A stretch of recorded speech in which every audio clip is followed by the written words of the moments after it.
The professor said my analysis of the novel was completely wrong. I wrote the book. I was sitting in the back row of Professor Whitmore's contemporary literature seminar at Riverside University, trying to stay invisible. The classroom smelled like old coffee, and the fluorescent lights buzzed overhead, while 20 students flipped through copies of The Drowning Season, my novel that had won the National Book Award 3 years ago. I'd enrolled in this graduate program under my legal first and middle name, Diana Ashford, instead of my pen name D.A. Mitchell. Nobody had connected the dots yet. I needed this. After the book tour madness and the constant public dissection of my work, I just wanted to be a student again, to hear what people really thought when they didn't know I was listening. Professor Whitmore was considered one of the leading experts on contemporary American fiction, and I was genuinely curious about his interpretation of my work. That curiosity was about to cost me everything. Professor Whitmore stood at the front of the class, holding up his marked copy of my book like it was evidence in a trial. What Mitchell fails to understand about her own protagonist is that Eleanor's drowning obsession isn't about trauma, it's about feminine hysteria. He said this with such confidence, such absolute certainty, that several students nodded and started taking notes. My pen froze on my notebook. I'd spent 2 years writing Eleanor's character, basing her fear of water on my own near-drowning experience at age 12. Every single scene was deliberately crafted to show how trauma reshapes your relationship with the world. Whitmore continued, pacing now, getting into his rhythm. The author clearly intended this as a metaphor for female weakness, the inability to overcome irrational fears. It's almost Freudian in its simplicity. A girl in the front row raised her hand and suggested that maybe the water symbolized Eleanor's attempt to reclaim her power. Whitmore laughed, actually laughed, and said, "That's a very undergraduate reading, Melissa. We're past surface-level interpretations here." I raised my hand slowly, my heart pounding so hard I thought everyone could hear it. Whitmore glanced at me with mild interest, probably wondering why the quiet student in the back was suddenly participating. "Yes, Diana?" I cleared my throat and kept my voice steady. "What if the drowning obsession is actually about PTSD? The text specifically mentions Eleanor's childhood incident in Chapter 4, and throughout the book, her reactions align with trauma responses rather than hysteria." Whitmore's expression shifted from interest to condescension in about 2 seconds. He set the book down on his desk and crossed his arms. "I appreciate your enthusiasm, but you're conflating the character's backstory with the author's thematic intent. Mitchell herself has said in interviews that the book is about the human condition, not some personal trauma diary." He was quoting an interview I'd given to a magazine that had completely twisted my words. I'd actually said the book explores how personal trauma is part of the human condition, but they'd edited it to sound more pretentious and vague. But what if the interview was misrepresented? I pushed back, trying to keep my tone academic and neutral. If you look at the structure of the narrative, every water scene is triggered by specific sensory details that mirror trauma flashbacks. That's not hysteria, that's clinically accurate PTSD representation. Whitmore actually rolled his eyes. He walked closer to my desk, and I could see other students shifting uncomfortably. "Diana, I've been teaching this novel for 2 years. I've published 3 papers on Mitchell's work. I've interviewed her twice for academic journals. I think I understand her intentions better than a first-semester graduate student who's reading the book for the first time." The classroom went dead silent. My face felt hot, and I knew I should just drop it, but something in me snapped. "What if you're wrong about what the author intended?" Whitmore's jaw tightened. "I'm not wrong. Mitchell is a talented writer, but like many young female authors, she doesn't fully grasp the literary traditions she's working within. That's not an insult. It's an observation. The text speaks for itself, regardless of what the author thinks she meant." The girl next to me, Priya, leaned over and whispered, "Just let it go. He's like this with everyone." But I couldn't let it go. This man was teaching my book wrong, was telling students that my carefully crafted representation of trauma was actually about female weakness and hysteria.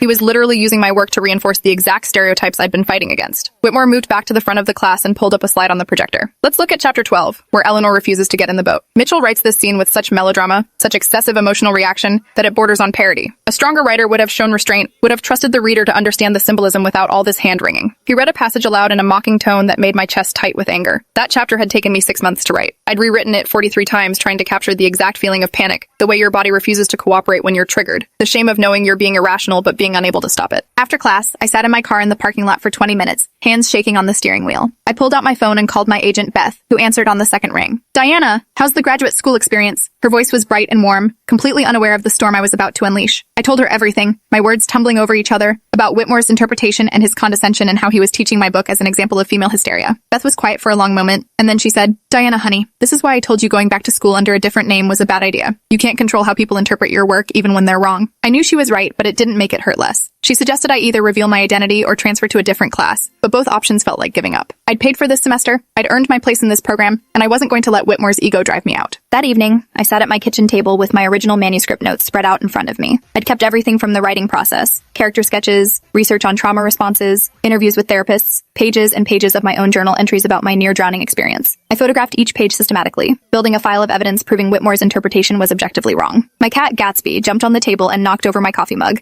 sending brown liquid spreading across my notes. I grabbed paper towels and started blotting frantically, watching the ink blur on pages I'd written 5 years ago. Some of the damage was irreversible, but I'd already taken the photos. I uploaded everything to a secure cloud folder and labeled it Drowning Season, Author's Intent Documentation. Then I opened my laptop and started drafting an email to the department chair explaining the situation. I wrote and deleted it 4 times before closing my laptop in frustration. How do you prove you're the author without sounding insane or attention-seeking? The next class session, Whitmore announced we'd be doing group presentations on different chapters of the book. He assigned me to Chapter 18, the climactic scene where Eleanor finally confronts her fear. My group consisted of 3 other students: Priya, a guy named Austin who never spoke, and Kayla, who treated every class like a TED Talk audition. We met in the library that afternoon to divide up the work, sitting at a table surrounded by floor-to-ceiling bookshelves. Kayla immediately took charge, announcing she'd handle the introduction and conclusion because she was really good at big-picture stuff. Priya offered to research the critical reception of the chapter, and Austin mumbled something about making slides. That left me with analyzing the actual text, which was perfect. I spent the next week dissecting my own writing, pulling out every deliberate choice I'd made, every callback to earlier scenes, every carefully constructed metaphor. I wrote a 15-page analysis that basically proved Whitmore's entire interpretation was built on misreading the text. When we met again to combine our sections,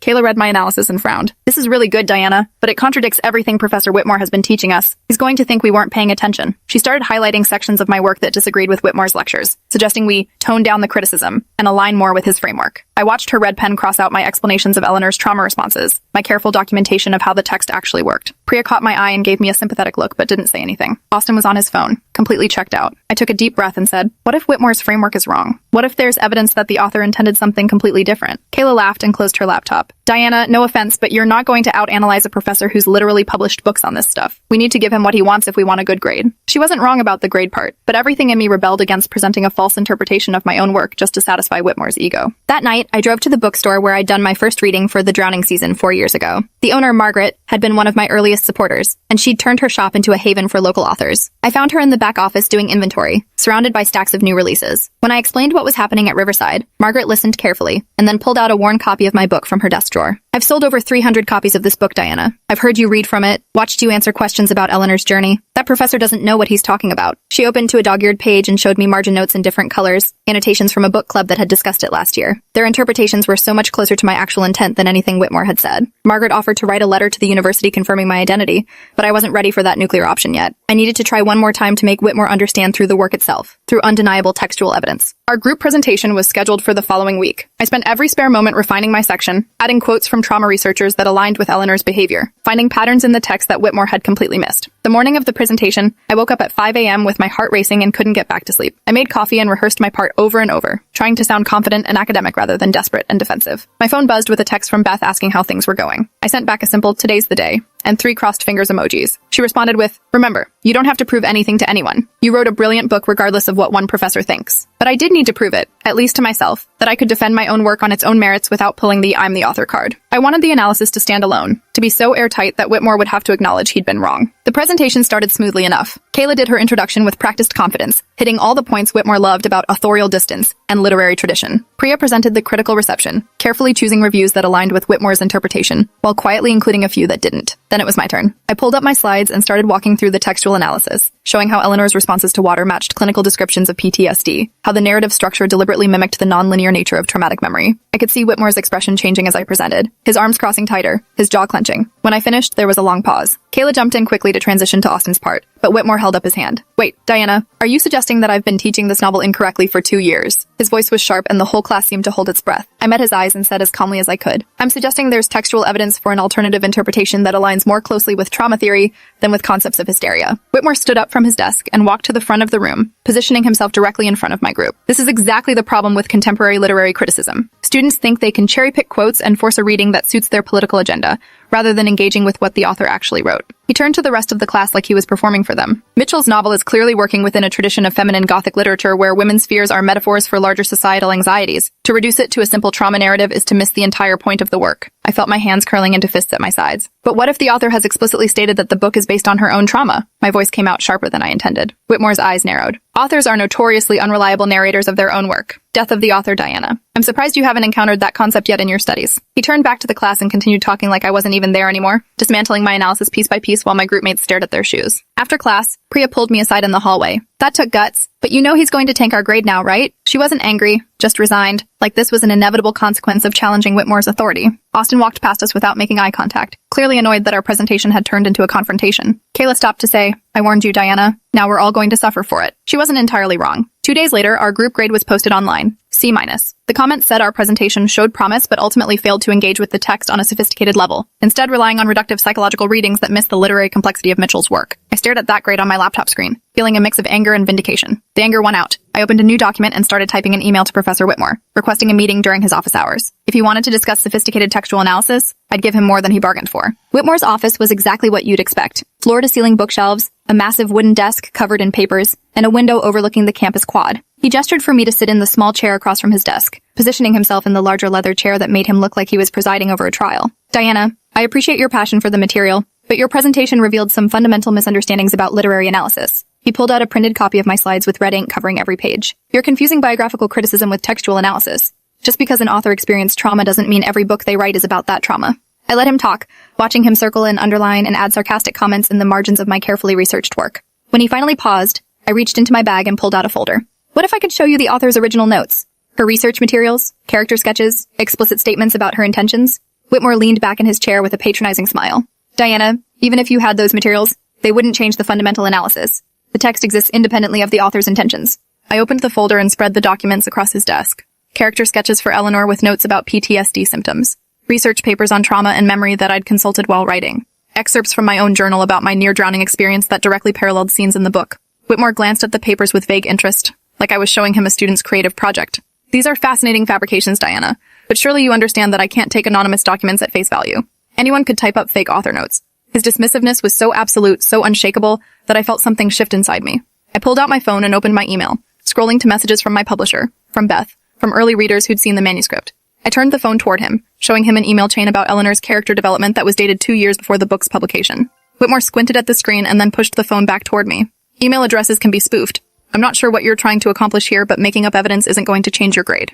I stood up from the chair, my legs shaky but my voice steady. I'm not making anything up, Professor Whitmore. I'm Dia Mitchell. I wrote The Drowning Season, and you've been teaching it wrong for 2 years. The words hung in the air between us, and for the first time since I'd entered his office, Whitmore looked uncertain. He glanced at the documents on his desk, then back at my face, then at my phone screen. That's quite a claim. His voice had lost some of its confidence. Dia Mitchell is a pseudonym, obviously, but her real name is... He trailed off, pulling out his phone and presumably Googling me. I watched the realization hit him in stages. First confusion, then recognition, then something that looked almost like panic. His face went pale as he scrolled through images, comparing my face to book jacket photos where I'd worn heavier makeup and styled hair. But you enrolled as Diana Ashford. You never said... He was stammering now, his perfect professor persona crumbling. Why would you hide your identity? This is highly irregular.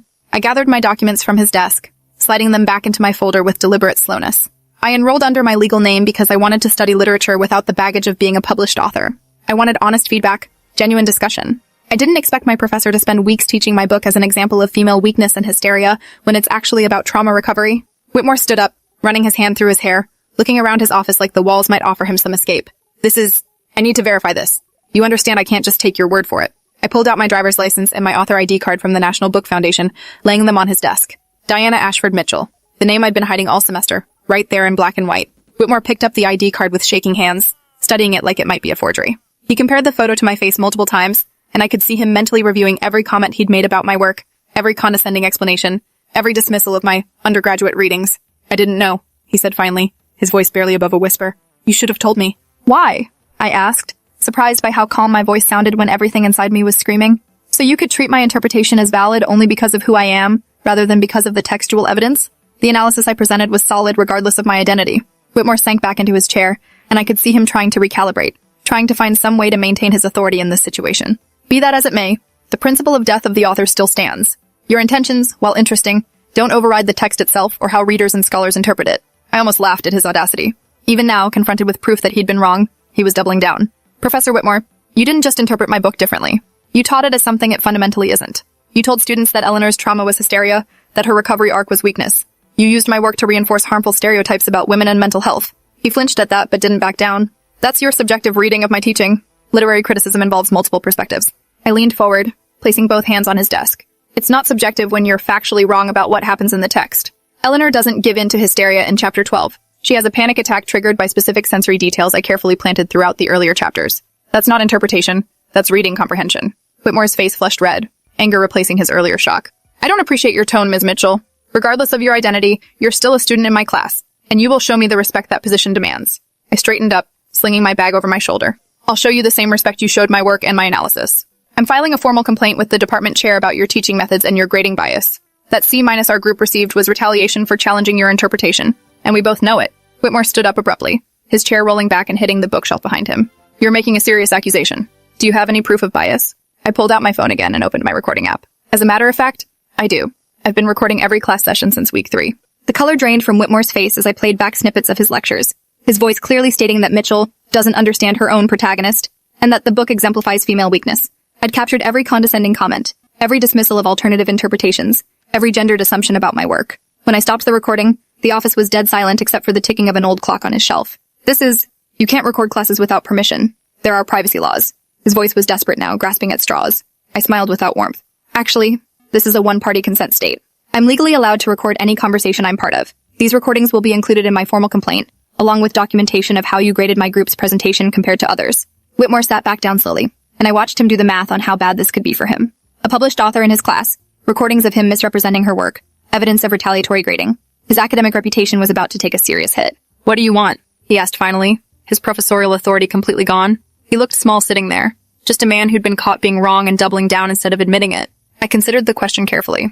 "I want you to correct your teaching. I want you to apologize to the class for misrepresenting the book. I want our group's grade reviewed by an impartial faculty member. And I want you to understand that death of the author doesn't mean you get to make up whatever interpretation you want and call it scholarship." Whitmore opened his mouth to argue, but I held up my hand to stop him. "Or I can take these recordings public. I can write an essay about how one of the country's leading literature professors spent 2 years teaching my National Book Award-winning novel as an example of female hysteria. How do you think that would play in the current academic climate?" His jaw clenched, but he nodded slowly. "I'll need time to review my materials, to reconsider my interpretation in light of this new information." The grudging way he said it told me he still didn't think he was wrong, just that he'd been caught. I left his office and walked straight to the department chair's suite on the 3rd floor. Dr. Patricia Okonkwo was in her office, eating a salad at her desk while reviewing what looked like budget reports. She looked up when I knocked, her expression shifting to concern when she saw my face. "Miss Ashford? Is everything all right?" I stepped inside and closed the door behind me. "It's actually Mitchell, Diana Ashford Mitchell, and I need to file a formal complaint against Professor Whitmore." I spent the next hour telling her everything, showing her my ID, playing the recordings, explaining how Whitmore had been teaching my book for 2 years with an interpretation that fundamentally misrepresented my work. Dr. Okonkwo listened carefully, taking notes on a legal pad, her expression growing more serious with each new detail. When I finished, she set down her pen and looked at me with a mixture of sympathy and frustration. "Why didn't you disclose your identity when you enrolled?" This whole situation could have been avoided. I'd been expecting that question, but it still stung. "With respect, Dr. Okonkwo, I shouldn't have to announce my credentials to receive fair treatment in a graduate program. My analysis of the text was solid regardless of who I am. The problem isn't that I hid my identity. The problem is that Professor Whitmore dismissed valid textual analysis because it came from a student he didn't respect." Dr. Okonkwo nodded slowly, conceding the point. "You're right, of course. But you understand this puts the department in a difficult position. Professor Whitmore is tenured, well-published, and highly regarded in the field. These accusations..." She trailed off, and I could see her already calculating the political fallout. I pulled out my phone and played her another recording. This one from the class where Whitmore had mocked a student's interpretation as very undergraduate, and laughed at someone else's suggestion that Eleanor was reclaiming her power. He's not just wrong about my book. He's creating a hostile learning environment for any student who dares to disagree with him. How many other students has he dismissed like this? How many valid interpretations has he shut down because they didn't match his framework? Dr. Okonkwo's expression hardened as she listened. "I'll need to keep these recordings for the investigation. And I'll need you to write a formal statement detailing everything that happened, with dates and specific incidents." She pulled out a form and slid it across her desk. "I want you to know that I take these allegations seriously. Academic freedom is important, but so is academic integrity. If Professor Whitmore has been misrepresenting source material and retaliating against students who challenge him, that's a serious problem." She paused, choosing her next words carefully. "However, I need to warn you that filing this complaint will likely become public knowledge. Your identity as D.A. Mitchell will be revealed to the entire department, possibly to the media if this gets big enough. Are you prepared for that?" I thought about it for a long moment, weighing my desire for privacy against my responsibility to other students who might be suffering under Whitmore's teaching. "I'm prepared. This isn't just about me anymore. It's about making sure he can't do this to anyone else." That evening, I sat in my apartment drafting the formal complaint, my cat Gatsby purring on my lap while I typed. The document grew to 12 pages as I detailed every incident, every recording, every piece of evidence that Whitmore had been teaching my book in bad faith. My phone kept buzzing with texts from Priya, who'd somehow heard through the department gossip network that something big was going down. "Is it true you're D.A. Mitchell? The whole program is freaking out." I sent back a simple yes, and turned off my phone, needing silence to finish this. At midnight, I finally submitted the complaint through the university's official portal, attached all my documentation, and sat back feeling simultaneously relieved and terrified. There was no taking it back now. I'd lit a match and thrown it into Whitmore's carefully constructed academic reputation. Whatever happened next would change everything. But at least I'd done something. At least I'd stood up for my work and for every student who'd been dismissed and belittled in that classroom. The next morning, my phone exploded with notifications. Someone had leaked the story to the campus newspaper, and by noon it had spread to literary Twitter. National Book Award winner, secretly enrolled in grad program, professor taught her book wrong for 2 years, was trending. Beth called me 7 times before I finally answered, and when I did, she was laughing so hard she could barely speak. "Diana, this is insane. This is the best book publicity money can't buy. Do you know how many people are buying the drowning season right now just to see what the fuss is about? I hadn't thought about the publicity angle. Had been too focused on the principle of the thing. But Beth was right. My book sales had jumped 30% in a single day. Publishers Weekly wanted an exclusive interview. NPR wanted me on their morning show. Everyone wanted to hear about the author who'd gone undercover and caught a professor teaching her book wrong. The story had everything. Academic drama, gender politics, a David versus Goliath narrative that people couldn't resist. Professor Whitmore sent me an email at 3 a.m. that was clearly written in a panic. Ms. Mitchell, I think we can resolve this situation amicably without involving the media. Perhaps we could discuss revising your grade and issuing a private apology to your group. There's no need for this to become a public spectacle that damages both our reputations. I read it twice, noting how he'd framed it as damage to both our reputations when really this was only hurting him. I forwarded the email to Dr. Okonkwo without responding, letting it serve as more evidence of his attempt to minimize the situation. An hour later, the university released an official statement saying they were investigating the matter and that Professor Whitmore had been placed on administrative leave pending the review. The English department's phone lines were apparently jammed with calls from current students, former students, and journalists all wanting to know more. Several other students came forward with their own stories of Whitmore shutting down their interpretations and retaliating with bad grades. The investigation was growing beyond just my complaint into a larger examination of his teaching methods and grading practices. I gave my first interview to NPR 3 days later, sitting in their local studio with headphones on, while the host asked me about death of the author theory and whether writers should have final say over their work's interpretation. I tried to explain that this wasn't really about author intent versus reader interpretation. It was about a professor teaching factually incorrect information and creating a hostile environment for students. If Professor Whitmore had simply offered a different interpretation, that would be fine. Disagreement is part of literary criticism. But he taught my trauma narrative as hysteria, mocked students who saw the PTDD themes, and graded us down for presenting textual evidence that contradicted his view. That's not interpretation. That's ideological bias masquerading as scholarship. The interview aired during morning drive time and apparently caused heated debates in English departments across the country. Some professors defended Whitmore's right to interpret text however he wanted.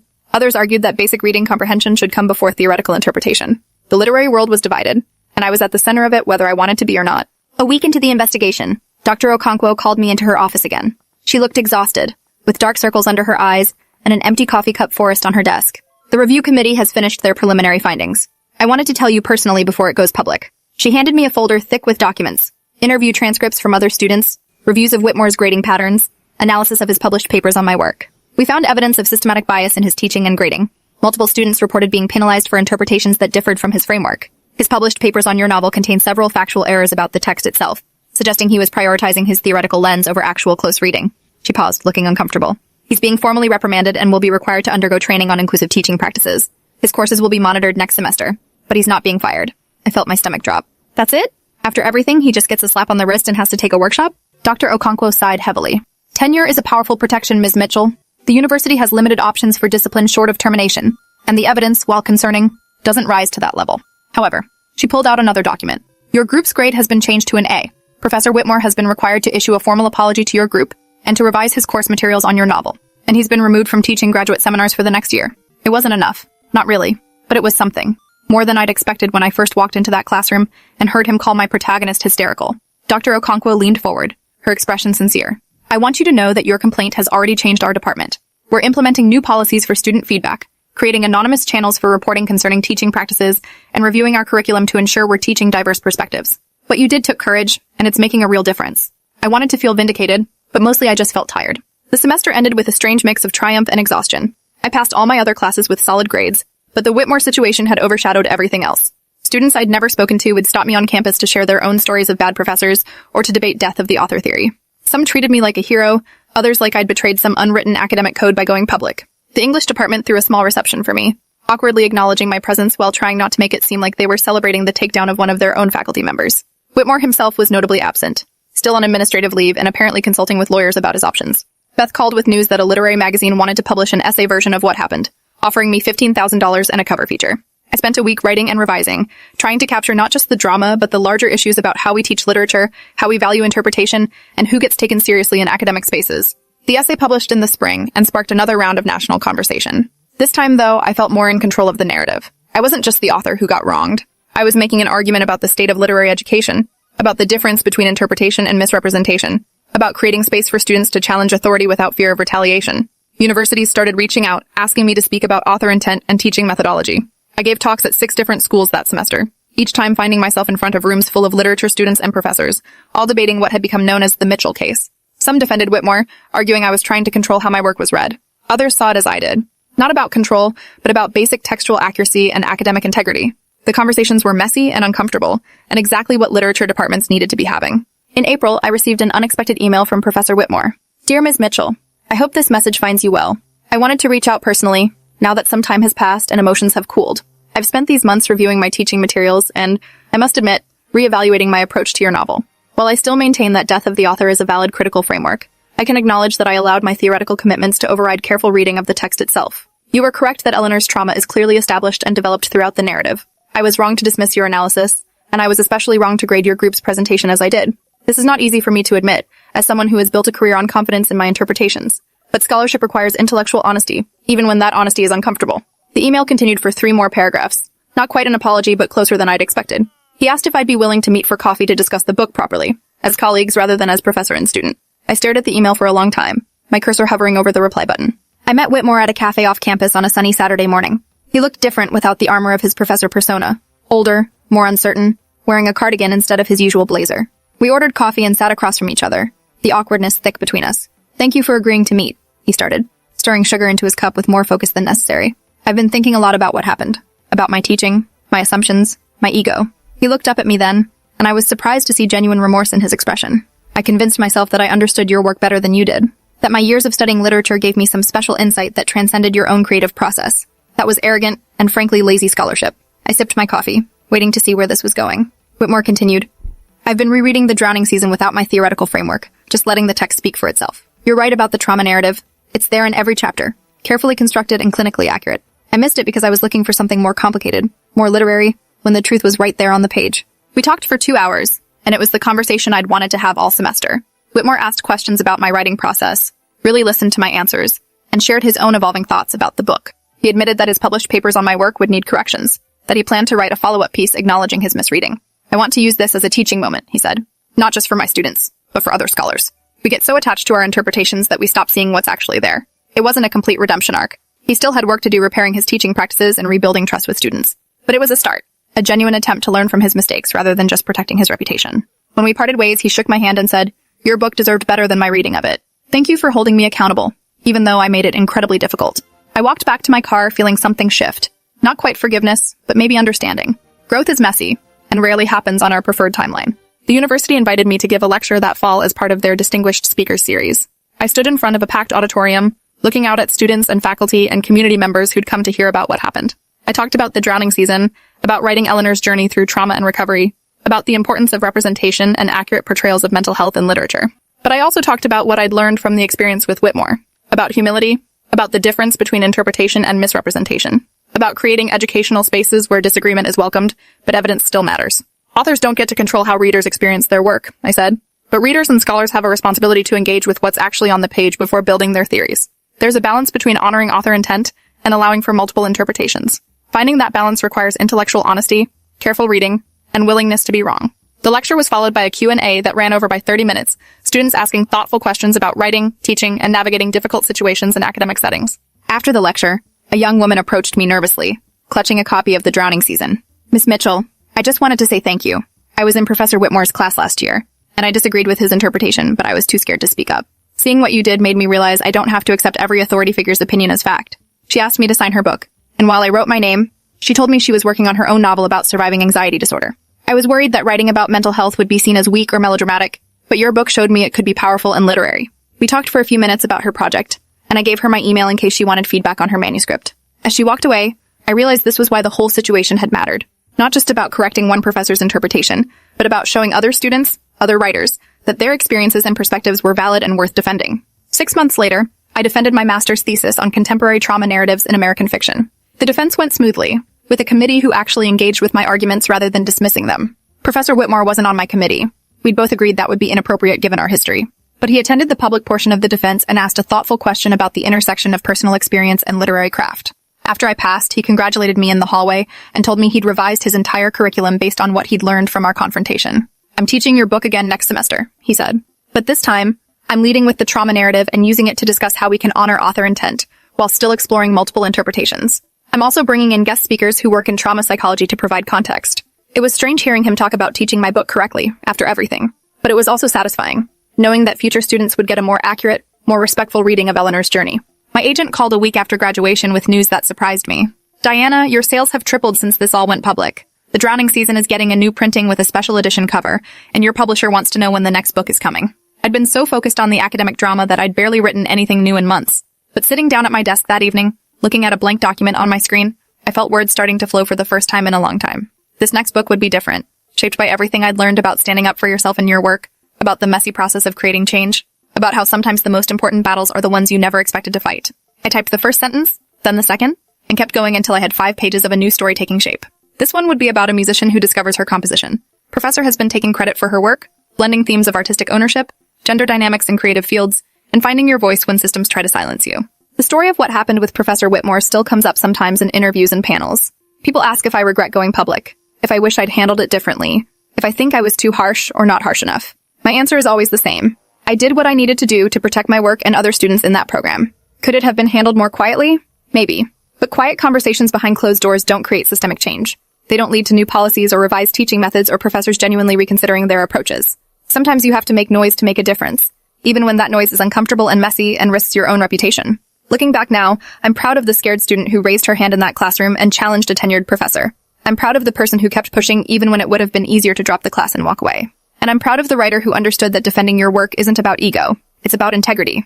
If you're still here, you're a true fan. Show some support with a like and subscribe to catch the next one.